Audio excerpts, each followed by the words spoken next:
Savol. Assalomu alaykum. Qo'shni qo'limlarning orasida boshqalarning iti bekli qavab ketdi. To'qsi yo'llarga chiqib mehnat qilyapti. Mushuk kaptarimni yeb ketdi deb boshqalarning it, to'xu, mushuklarni urib zaharlab o'ldirsa, hayvonlarmi bizga o'xshash Allohning maxluqoti tursa, unda qasddan o'ldirsa islomda qanday jazo bor? Javob. Va alaykum assalom va rahmatullohi va barakatuh. Barliq hamd sanolar Janobi Allohga bo'lsin. Durud va salomlar payg'ambarimizga, u zotning oila tavobatlarga, ashablariga va u zotga toki qiyomatgacha ergashganlarga bo'lsin.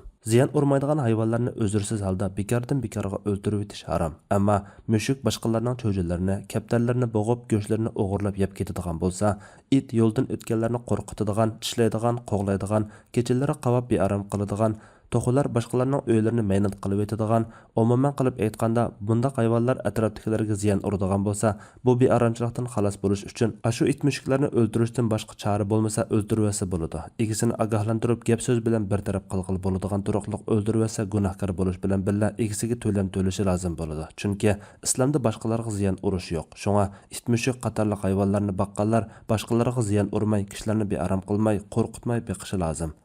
Allah eng to'g'risini bilguchidir. Fatvoda Doktor Abdul Aziz rahmatulloh. Fatvolar majmuasi 1-tom, 169 numurliq fatvo.